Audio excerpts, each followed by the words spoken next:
അസ്സലാമു അലൈക്കും വറഹ്മത്തുള്ളാഹി തആല വബറകാതുഹു. ബിസ്മില്ലാഹിർ റഹ്മാനിർ റഹീം. അൽഹംദുലില്ലാഹി റബ്ബിൽ ആലമീൻ. വസ്സലാത്തു വസ്സലാമു അലാ സയ്യിദിൽ മുർസലീൻ ഇമാമിൽ മുത്തഖീൻ റസൂലി റബ്ബിൽ ആലമീൻ വഅലാ ആലിഹി വസ്വഹ്ബിഹി അജ്മഈൻ. അമ്മാ ബഅദ്. സ്നേഹാദരങ്ങൾ നിറഞ്ഞ ഉസ്താദുമാരെ, ആലിമീങ്ങളെ, പ്രിയപ്പെട്ട സഹോദരങ്ങളെ, ആദരവായ റസൂലുള്ളാഹി സ്വല്ലല്ലാഹു അലൈഹി വസല്ലം തങ്ങളുടെ 1499 ജന്മദിനാഘോഷത്തിൻ്റെ ഭാഗമായി മാഹിരീസ് അസോസിയേഷൻ സംസ്ഥാന കമ്മിറ്റിയുടെ ആഭിമുഖ്യത്തിൽ സംഘടിപ്പിക്കപ്പെട്ട ഒരു മാസക്കാലം നീണ്ടു നിൽക്കുന്ന പ്രഭാഷണ പരമ്പരയുടെ 9ാം ദിനത്തിലാണ് ഈ വിനീതൻ നിങ്ങളെ അഭിസംബോധന ചെയ്തുകൊണ്ടിരിക്കുന്നത്. അള്ളാഹു നമ്മൾ പറയുന്നതും കേൾക്കുന്നതും ഹബീബിനോടുള്ള മഹബത്തിൻ്റെ ഭാഗമായി നമ്മിൽ നിന്ന് കബൂൽ ചെയ്യട്ടെ എന്ന ആമുഖ പ്രാർത്ഥനയോടെ ഞാൻ എൻ്റെ വിഷയത്തിലേക്ക് കടക്കുകയാണ്. ലോകത്തിൻ്റെ അഷ്ടദിക്കുകളും പ്രവാചക പ്രകീർത്തന മജ്‌ലിസുകൾ കൊണ്ട് മുഖരിതമാണ്. ഒരു വേള പരിശുദ്ധ ഇസ്ലാമിൻ്റെ ഈറ്റില്ലമെന്ന് നമ്മൾ വിശേഷിപ്പിക്കുന്ന അറേബ്യൻ രാജ്യങ്ങളെപ്പോലും നാണിപ്പിക്കുന്ന വിധം യൂറോപ്യൻ രാജ്യങ്ങളും പാശ്ചാത്യ രാജ്യങ്ങളിലും തിരുപ്പിറവിയുടെ കേളികൊട്ട് വിളംബരം ചെയ്തുകൊണ്ടുള്ള പടുകൂറ്റൻ റാലികൾ കൊണ്ട് മുഖരിതമാണ്.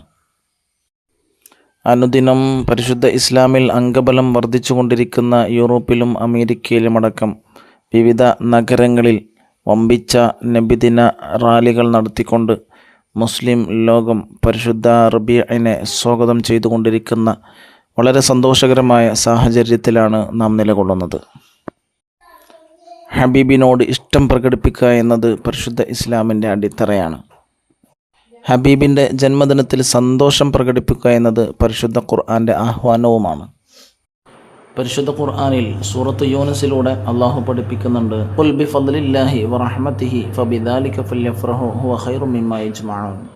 അള്ളാഹുവിൻ്റെ ഔദാര്യം കൊണ്ടും അവൻ്റെ കാരുണ്യം കൊണ്ടും നിങ്ങൾ സന്തോഷിക്കുക, അത് നിങ്ങൾ എടുത്തു പറയുക, അത് നിങ്ങൾ ചെയ്യുന്ന സകല നന്മകളെക്കാളും ശ്രേഷ്ഠമാണ് എന്ന് പരിശുദ്ധ ഖുർആൻ. മഹാന്മാരായ മുഫസ്സിറുകൾ വ്യാഖ്യാനിക്കുന്നു, ഫദ്ൽ കൊണ്ട് ഉദ്ദേശിക്കുന്നത് പരിശുദ്ധ ഖുർആനാണെങ്കിൽ റഹ്മത്ത് കൊണ്ട് ഉദ്ദേശിക്കപ്പെടുന്നത് അഷ്റഫുൽ ഖൽഖ് മുഹമ്മദ് റസൂലുള്ളാഹി സ്വല്ലല്ലാഹു അലൈഹി വസല്ലം തങ്ങളാണ്. ആദരവായ ഹബീബിനോട് ഇഷ്ടമുള്ളവർക്ക് റസൂലുള്ളാഹിൻ്റെ ജന്മദിനത്തിൽ സന്തോഷം പ്രകടിപ്പിക്കാൻ കഴിയും. ഇഷ്ഖ് എന്നത് പരിശുദ്ധ ഇസ്ലാമിൻ്റെ അടിത്തറയാണ്. ഇഷ്ഖ് ഒരു പക്ഷേ ഇത്തിബാഇനേക്കാളും ശ്രേഷ്ഠവുമാണ്. എന്നല്ല, ഇഷ്ഖിൻ്റെ ഒരു ഭാഗം മാത്രമാണ് ഇത്തിബാ. മഹാനായ അബൂബക്കർ സിദ്ദീഖ് റളിയല്ലാഹു അൻഹു സ്വഹാബികളിലെ പ്രമുഖനാണ്. അഫ്ളലുൽ ബശരി ബഅദൽ അംബിയ എന്ന ഹബീബായ നബി തങ്ങളെ വിശേഷിപ്പിച്ച അബൂബക്കർ സിദ്ദീഖ് റളിയല്ലാഹു അൻഹു സ്വഹാബികളിലെ ശ്രേഷ്ഠരായത്, പ്രവാചകന്മാർക്ക് ശേഷം ഏറ്റവും ശ്രേഷ്ഠതയുള്ളവരായത് ഇബാദത്ത് കൊണ്ടായിരുന്നില്ല, ഇൽമു കൊണ്ടുമായിരുന്നില്ല, ഇത്തിബാ കൊണ്ടും ആയിരുന്നില്ല, മറിച്ച് റസൂലുള്ളാഹി സ്വല്ലല്ലാഹു അലൈഹി വസല്ലം തങ്ങളോടുള്ള അദമ്യമായ പകരം വെക്കാനില്ലാത്ത സ്നേഹം കൊണ്ടായിരുന്നു സിദ്ദീഖുൽ അക്ബറിന് ആ സ്ഥാനം കൈവന്നത് എന്നത് ചരിത്രത്തിൽ കാണാൻ സാധിക്കും. സ്വഹാബത്തെ കിറാമിൻ്റെ കൂട്ടത്തിൽ അബൂബക്കറിനേക്കാളും ശ്രേഷ്ഠരായ ആലിമ്യങ്ങളുണ്ടായിരുന്നു. സിദ്ദീഖിനേക്കാളും ശ്രേഷ്ഠരായ ആബിദീങ്ങളുണ്ടായിരുന്നു. മുത്തബിഉസ് സുന്ന എന്ന പേരിൽ അറിയപ്പെട്ട റസൂലുള്ളാഹിൻ്റെ സുന്നത്തിൻ്റെ നിഴൽ പോലെ പിൻപറ്റുന്ന അബ്ദുല്ലാഹ് ബിൻ ഉമർ റളിയല്ലാഹു അൻഹുവിനെ പോലുള്ള സ്വഹാബി പ്രമുഖരും അവരുടെ കൂട്ടത്തിലുണ്ടായിട്ടുണ്ട്.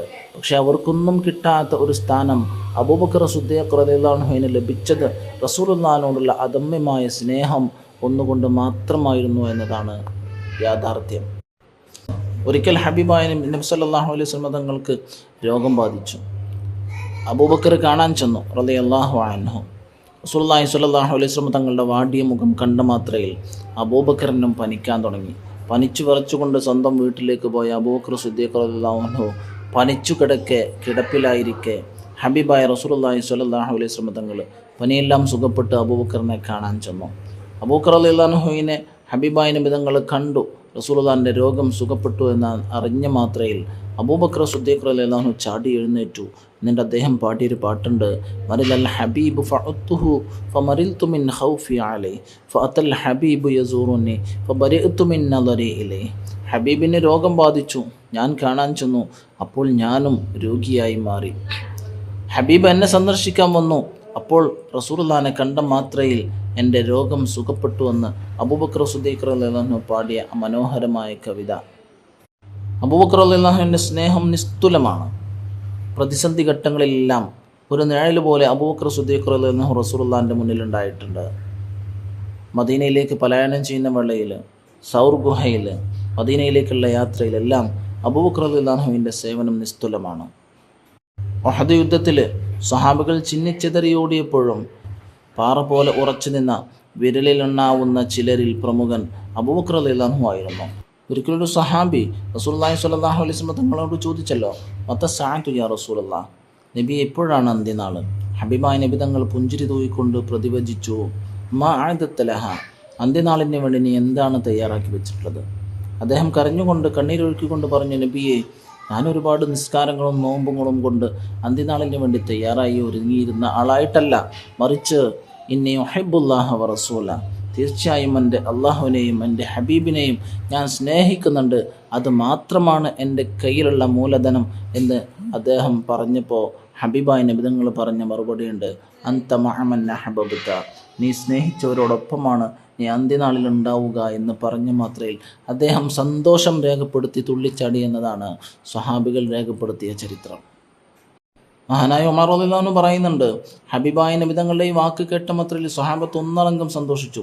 സ്വഹാബത്ത് അത്രമാത്രം സന്തോഷിച്ച മറ്റു ദിനമുണ്ടായിട്ടില്ല എന്ന് മഹാനായ ഉമർ അൽ ഫാറൂഖ് റളിയല്ലാഹു അൻഹു പറയുന്നതായിട്ട് കാണാൻ സാധിക്കും. എൻ്റെ പ്രിയമുള്ളവരെ, നമുക്ക് ഏറ്റവും ഇഷ്ടപ്പെട്ടവർ അള്ളാഹും റസൂലുമാണെന്ന് പറയാൻ, സത്യസന്ധമായി മനസ്സറിഞ്ഞ് പറയാൻ നമുക്ക് സാധിക്കുമോ?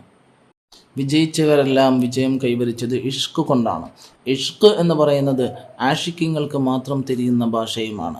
മഹാനായ അബു മഹ്ദൂറ റളിയല്ലാഹു അൻഹു, അദ്ദേഹം ശത്രുപക്ഷത്തെ പ്രമുഖനായിരുന്നു. ഒരിക്കൽ റസൂലുള്ളാഹിൻ്റെ മസ്ജിദിൽ നിന്ന് ബാങ്ക് വിളി ഉയർന്നപ്പോൾ ചുറ്റുഭാഗത്തുണ്ടായിരുന്ന ഖുറൈശികളെല്ലാം കൂക്കി വിളിച്ച് കളിയാക്കി പരിഹസിച്ചു. ആ കൂട്ടത്തിൽ ഏറ്റവും കൂടുതൽ പരിഹസിച്ചത് അബു മഹ്ദൂറയായിരുന്നു. റസൂലുള്ളാഹി സ്വല്ലല്ലാഹു അലൈഹി വസല്ലം തങ്ങൾ അദ്ദേഹത്തെ വിളിച്ചു. തന്നെ മുഹമ്മദ് വിളിച്ചു എന്നറിഞ്ഞപ്പോൾ സ്വല്ലല്ലാഹു അലൈഹി വസല്ലം അയാൾ വല്ലാതെ ബേജാറായി. ഞാനാണ് ഏറ്റവും കൂടുതൽ പരിഹാസ ശരങ്ങൾ ചൊരിഞ്ഞത്, എന്നെ ശിക്ഷിക്കാനാണോ മുഹമ്മദ് വിളിക്കുന്നതെന്ന ഭയവിഹ്വലതയോടുകൂടെ റസൂലുള്ളാഹിൻ്റെ മുമ്പിലേക്ക് ചെന്ന അയാളെ സ്വീകരിച്ചുകൊണ്ട് റസൂലുള്ളാഹി സ്വല്ലല്ലാഹു അലൈഹി വസല്ലം തങ്ങൾ അയാളുടെ നെഞ്ചിലും തലയിലും തലോടി. റസൂലുള്ളാഹിൻ്റെ ഈ ഒരു പ്രതികരണത്തിൽ അതിയായി ആകൃഷ്ടനായി പരിശുദ്ധ ഇസ്ലാം പുൽകിയ അദ്ദേഹം പിന്നീട് ഒരിക്കലും തൻ്റെ മുടി വെട്ടിയിട്ടില്ല. സ്വഹാബത്ത് പലപ്പോഴും ചോദിച്ചു, അബു മഹ്ദൂറ, നിങ്ങൾ എന്ത് അസംബന്ധമാണ് ഈ ചെയ്യുന്നത്? ആണുങ്ങളിങ്ങനെ മുടി നീട്ടി വളർത്താൻ പറ്റുമോ? നിലത്ത് മുട്ടുവോളം നീണ്ട ആ മുടി തലയിൽ ചുരുട്ടി വെച്ച് നടക്കുന്ന അദ്ദേഹത്തോട് പലരും ചോദിച്ചപ്പോൾ അദ്ദേഹം പറഞ്ഞ മറുപടി ഇതായിരുന്നു, ഹബീബായ നബി തങ്ങൾ കൈകൊണ്ട് അവിടുത്തെ കരങ്ങൾ കൊണ്ട് തലോടിയ മുടിയാണിത്, ഇത് വെട്ടിക്കളയാൻ ഞാൻ ഇഷ്ടപ്പെടുന്നില്ല. ഇതാണ് ഇഷ്ക് എന്ന് പറയുന്നത്.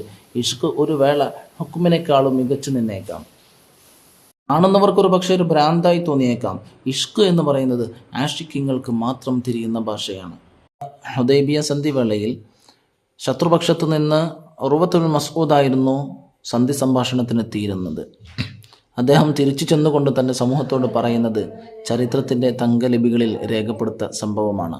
അദ്ദേഹം പറയാണ്, വല്ലാഹി ലഖദ് വഫത്തു അലൽ മുലൂക് വഫത്തു അല ഖൈസർ വകിസ്റ വന്നജാഷി വല്ലാഹി ഇൻ റഅയ്തു മലികൻ ഖത്തു യുഅല്ലിമുഹു അസ്ഹാബുഹു മാ യുഅല്ലിമു അസ്ഹാബു മുഹമ്മദിൻ മുഹമ്മദ സ്വല്ലല്ലാഹു അലൈഹി വസല്ലം. അദ്ദേഹം പറയാണ്, ഞാൻ ധാരാളം രാജാക്കന്മാരെയും പ്രജകളെയും കണ്ടിട്ടുണ്ട്.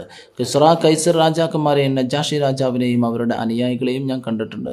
പക്ഷേ അള്ളാഹുവാണ് സത്യം, മുഹമ്മദിൻ്റെ അനുയായികൾ മുഹമ്മദിനെ സ്വല്ലല്ലാഹു അലൈഹി വസല്ലം ആദരിക്കുന്നത് പോലെ ഒരു രാജാവിനെയും അവരുടെ പ്രജകൾ ആദരിക്കുന്നതായിട്ട് എനിക്ക് അനുഭവപ്പെട്ടിട്ടില്ല. തുടർന്ന് അദ്ദേഹം പറയുന്നുണ്ട്, ഹബീബായ നബി തങ്ങൾ മുഹമ്മദ് റസൂലുള്ളാഹി സ്വല്ലല്ലാഹു അലൈഹി വസല്ലം തങ്ങൾ ഒന്ന് കാർക്കിച്ച് തുപ്പിയാൽ അത് തൻ്റെ ശരീരം കൊണ്ട് ഏറ്റുവാങ്ങും പുണ്യ സ്വഹാബ. മാത്രമല്ല, എന്നിട്ട് ശരീരത്തിൽ തേച്ചുകൊണ്ട് ബറക്കത്തെടുക്കും. അവരോട് വല്ലതും കൽപ്പിച്ചാൽ അവരത് ശിരസ വഹിക്കും. നബി തങ്ങൾ വുളൂ ചെയ്താൽ ആ വുളൂ റസൂലുള്ളാഹിൻ്റെ ശരീരത്തിൽ തെറിച്ചു വീഴുന്ന ആ വെള്ളത്തിന് വേണ്ടിയിട്ട് അവർ അടിപിടി കൂടും. അവർ സംസാരിക്കുകയാണെങ്കിൽ വളരെ ശബ്ദം താഴ്ത്തി മയത്തോടുകൂടെ മാത്രമേ സംസാരിക്കുള്ളൂ. മാത്രമല്ല, റസൂലുള്ളാഹിനോടുള്ള ബഹുമാനാധിക്യം കൊണ്ട് റസൂലുള്ളാഹിൻ്റെ മുഖത്തേക്ക് നേരെ നോക്കാൻ പോലും അവർ ധൈര്യപ്പെട്ടിരുന്നില്ല എന്ന് മഹാനായ ഉർവത്തുൽ മസ്ഊദ് തൻ്റെ ശത്രുപക്ഷത്തേക്ക് തിരിച്ചു ചെന്നുകൊണ്ട് പറയുന്നതായിട്ട് കാണാൻ നമുക്ക് സാധിക്കും. ഇങ്ങനെയായിരുന്നു പുണ്യ സ്വഹാബ. സ്വഹാബത്തെ കിറാം ശ്രേഷ്ഠരായതും ഈ ഇഷ്ക് കൊണ്ടാണ്. തൻ്റെ ശരീരത്തെക്കാളും കുടുംബത്തെക്കാളും ഏറ്റവും അധികം അവർ ആദരിച്ചിരുന്നത്, സ്നേഹിച്ചിരുന്നത് റസൂലുള്ളാഹി സ്വല്ലല്ലാഹു അലൈഹി വസല്ലം തങ്ങളെയായിരുന്നു. ഹബീബിനോടുള്ള ഇഷ്ക് മനസ്സിൽ നിന്ന് അകന്നുപോയി എന്നതാണ് പുതിയ തലമുറയുടെ അബദ്ധസഞ്ചാരത്തിൻ്റെ മൂലകാരണം. യുക്തിവാദവും മതനിരാസവും ലിബറലിസവും പുതുതലമുറയെ ഈ ഉമ്മത്തിനെ കാർന്നു തിന്നുന്ന ക്യാൻസറുകളായി പരിണമിക്കുമ്പോൾ വളർന്നു വരുന്ന മക്കളിൽ റസൂലുള്ളാഹി സ്വല്ലല്ലാഹു അലൈഹി വസല്ലം തങ്ങളോടുള്ള ഇഷ്ക് സന്നിവേശിപ്പിക്കുക എന്നതാണ് എല്ലാറ്റിനുമുള്ള പരിഹാരം. ഈ പ്രഥമ വസന്തത്തിൻ്റെ മഞ്ഞ് പെയ്യുന്ന ദിനരാത്രങ്ങളിൽ കനലെരിയുന്ന മനസ്സുകളിൽ മഞ്ഞു തുള്ളികളായി പ്രവാചക പ്രകീർത്തനത്തിൻ്റെ മഹാകാവ്യങ്ങൾ, ഇഷ്കിൻ്റെ ഇശലുകൾ പെയ്തിറങ്ങട്ടെ. അള്ളാഹു അനുഗ്രഹിക്കട്ടെ. വആഖിറു ദഅവാനാ അൽഹംദുലില്ലാഹി റബ്ബിൽ ആലമീൻ. അസ്സലാമു അലൈക്കും വറഹ്മത്തുള്ളാഹി വബറകാതുഹു.